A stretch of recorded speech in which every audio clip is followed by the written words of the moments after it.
अक्सर जब बात करें कि पाकिस्तान से बड़े गिले होते थे पूरी दुनिया के, स्पेशली पाकिस्तानियों के, कि भाई पाकिस्तान कुछ एक्सपोर्ट नहीं करता, पाकिस्तान के पास कोई इंडस्ट्री नहीं है, पाकिस्तान ने कभी सुई तक नहीं बनाई।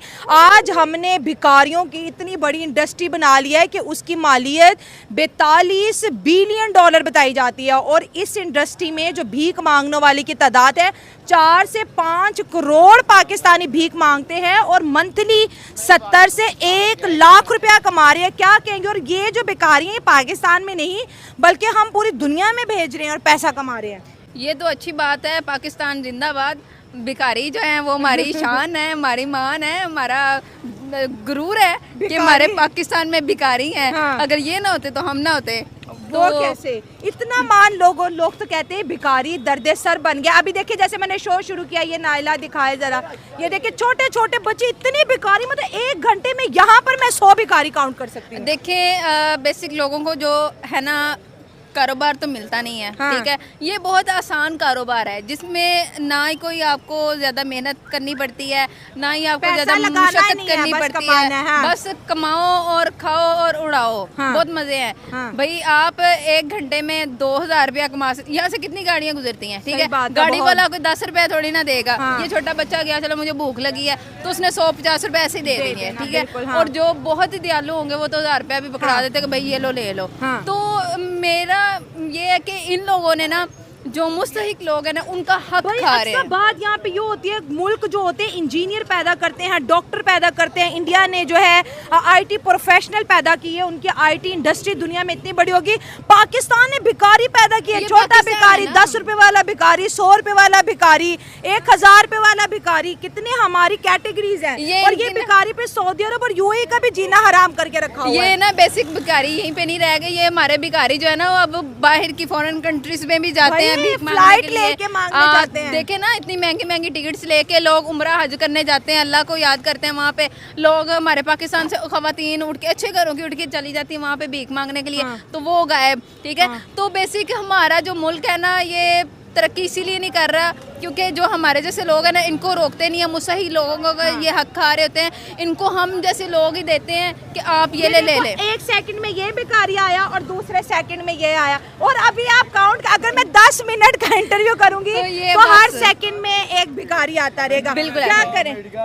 बिल्कुल ऐसे ही जैसा कि आप देख सकते हैं पीछे पार्क में सारे भिखारी हैं और ये वहाँ पे चले जाए और मतलब भरा पड़ा हुआ है। 5 मिनट किसी सिग्नल पे हम खड़े नहीं हो सकते। हाँ, वहाँ पे जो हैं वो भिखारी और वो दूसरे ख्वाजा सरा तो चलो ठीक है कि हाँ। उनका कोई कारोबार का जरिया नहीं है, बजा के आपको पागल कर जब तक के जरिया नहीं है। और वो ऊपर से एक ब्लैकमेलिंग और भी निकली है, वो गाड़ियों के शीशे के ऊपर वो सरफ फेंक के और ये साफ करना, ये भी ब्लैकमेल करते हैं। हाँ। लोगों को। हाँ। और फिर वो करके अपनी मर्जी से साफ, तो फिर कहते हैं पैसे दे के जा रहे हैं, गड्डी के पीछे भजवा दे। कितनी ये शेमफुल चीज है। हमें तो शर्म से डूब बनना चाहिए कि दुनिया को भिखारी दे रहे हैं। लंदन में भिखारी, यूएई में भिखारी, सऊदी अरब में भिखारी, पाकिस्तान में भिखारी, ऊपर से वजीर आजम भी कहता मांगने नहीं आया हूँ। आप गलत टोट कर रही हैं, आप गलत टोट कर रही हैं। आप भिखारियों को अप्रिशिएट करें, पाकिस्तान को अप्रिशिएट करें, शुक्र अल्लाह का अदा करें कि अल्लाह पाक ने हमें पाकिस्तान में पैदा किया और हमें इतने सारे भिखारी दिए। I am proud of you. मैं बहुत खुशकिस्मत हूँ, मैं पाकिस्तान में पैदा हुई हूँ। और ये कारोबार है, ये कारोबार। छोटे बच्चे स्कूल जाने की वजह से, ये बच्चे हैं वो बच्चे, हम बच्चों को स्कूल नहीं भेज रहे, उन्हें कोई स्किल वर्क नहीं दे रहे।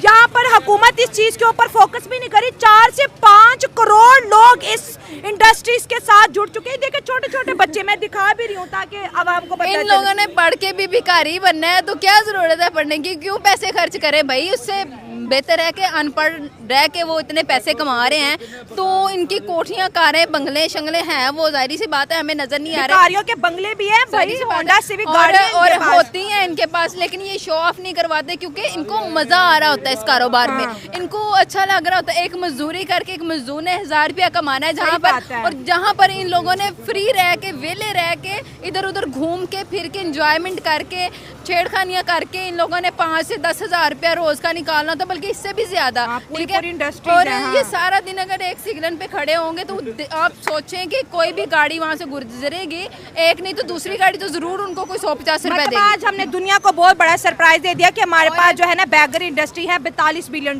की। बिल्कुल ऐसे ही है, हम हुकूमत को भी अप्रिशिएट करते हैं और इन भिखारियों को भी अप्रिशिएट करते हैं। स्पेशली मैं फ़ख्र करती हूँ कि मैं पाकिस्तान में पैदा हुई हूँ और ये भिखारी जो है वो हमारे पाकिस्तान का नाम रोशन कर रहे हैं। Thank you so much. Actually situation ये है कि इंडिया में अपॉर्चुनिटीज़ हैं बहुत सारी जो पाकिस्तान में अवेलेबल नहीं है। जैसे कि वहाँ पर छोटे बच्चों का माइंडसेट इस तरह से बिल्ड किया जाता है, वहाँ पर आईटी का जो प्रोफेशन है वो कितना हमसे आगे चले गया है, बहुत ज़्यादा डेवलप है और रेगुलर बेसिस पे हो रहा है। मुझे मोदी से कुछ इख्तिलाफात हैं, वो एक अलग चीज़ है, लेकिन उसने जो अपनी कंट्री के लिए किया है वो कर रहा है काम और वो दिन ब दिन आगे भी जा रहे हैं। बिल्कुल सही। अभी सिचुएशन ये है कि पाकिस्तान में इनके आपस के मामलात हैं, आर्मी के मामलात हैं। आपने कहा, कट कर रहा हूँ सॉरी, आपने कहा कि जिस तरह से वो अपने बच्चों का माइंडसेट बना रहे जी हैं, जी। क्या वो माइंडसेट होता है? क्या बच्चे के माइंडसेट में चीजें डालते हैं जो कि हम डालने से कासिर है? असल में वहाँ पर ये बच्चों को सिखाया जाता है कि यार तुम जो चाहते हो तुम कर सकते हो, तुम्हें जो सी फील्ड पसंद है तुम उसमें जाओ। उन पे कोई बर्डन नहीं डाला जाता कि यार तुमने डॉक्टर ही बनना है, तुमने इंजीनियर ही बनना है, या ये चीज़ें नहीं सिखाई जाती। उनको ये बस बात बताई हुई है कि यार जो तुम्हारा प्रोफेशन है उसके रिलेटेड उसे अपॉर्चुनिटी दी जाती है और वो उस पर काम करते हैं और वो बहुत आगे जा रहे हैं। तो क्या हमारे बच्चों को ये चीजें नहीं दी जाती? हमारे बच्चों को बचपन से ना उस पर ये बर्डन डाल दिया जाता है कि बेटा तुमने डॉक्टर ही बनना है, इसके अलावा तुम्हारे पास और कोई सोल्यूशन नहीं है, या इंजीनियर ही बनना है या पायलट ही बनना है। अच्छा। और प्रोफेशन बताने वाले भी तो नहीं है ना, पेरेंट्स को गाइड करने वाला भी तो कोई नहीं है। हाँ। पेरेंट्स को गाइड कौन करेगा? पेरेंट्स कहते हैं नौकरी करो पढ़ के। हाँ, उनका यही है कि भाई बस गवर्नमेंट जॉब पे लग जाओ, इसी में तुम्हारी कामयाबी है। उसके अलावा प्रोफेशन का पता ही नहीं है उनको।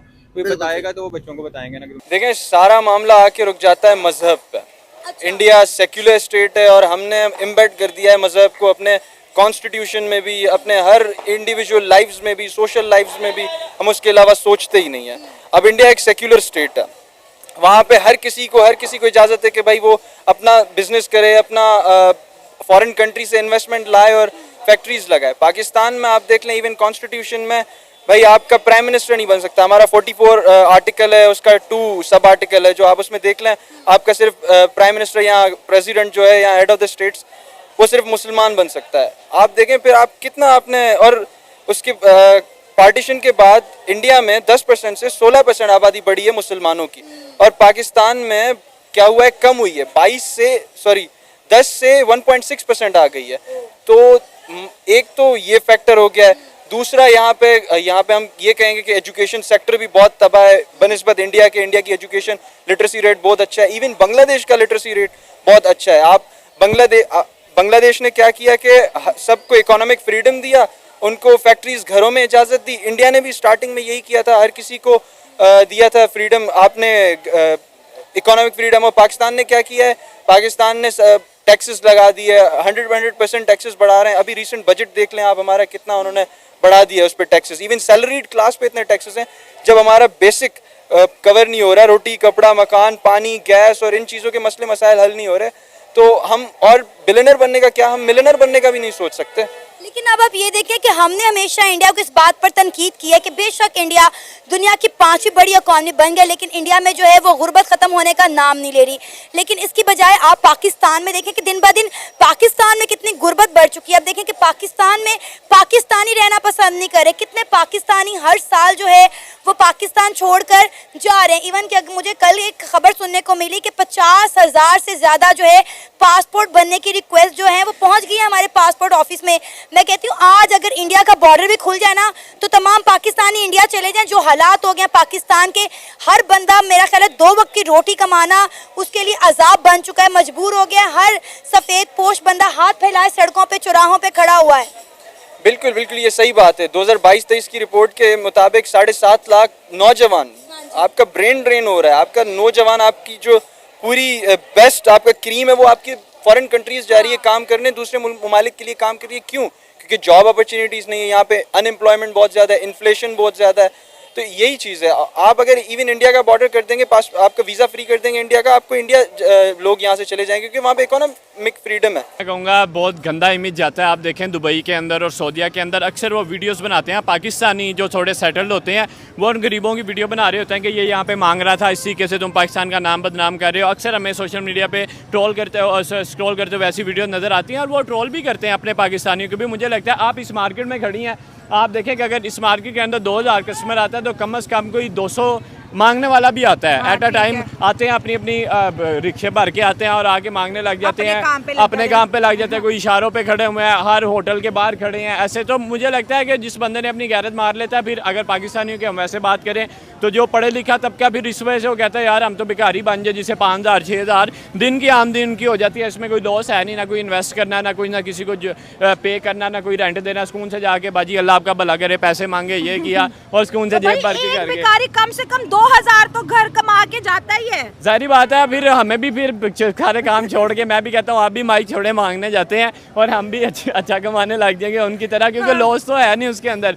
पर हाल ये है कि शर्म की बात है। आप देखें जो भी बंदा खाना खाने आ रहा होता है उसके सर पे खड़े हो जाते हैं जब तक वो देता नहीं है। अगर तो स्पेशली अगर आप कपल के साथ है फिर तो उन्होंने आपके सर पे चढ़ जाना, अल्लाह आपको शादी करे, बच्चे दे। हाँ जी, उन्होंने दुआएं दे दे के। ऐसा वर्स्ट एक्सपीरियंस हुआ? देखिए मुझे ऐसी होता है कि गाड़ी पे आके ज़्यादा दरवाज़ा खड़काते रहते हैं और हम उलझन होती है कि यार क्यों तंग करें। अगर ना दो ना, फिर ऊपर से आपको बातें सुना के जाते हैं, तेरे पास 10 रुपए नहीं है, तेरे पास 20 रुपए नहीं है, हमसे ले लो पैसे, फिर ऐसे करके जाते हैं। अकड़ में फिर रहे होते हैं। तो ये एक्सपीरियंस वर्स्ट है। और ओवरऑल अगर देखा जाए तो आपके पास अगर उन्होंने कैश देख लिया, लाइक आप बकाया दे रहे हो या आप वापस ले रहे हो तो देख लिया, तो फिर तो वो आपके पीछे पीछे ही है जहाँ तक आपने जाना है। जब तक आपने उन्हें कोई पैसे देने नहीं तब तक उन्हें जान नहीं छोड़नी। तो ये माफिया है और पाकिस्तान ने रिकॉर्ड तोड़ा है। मैं कहता हूँ शर्म की बात है पाकिस्तान के लिए।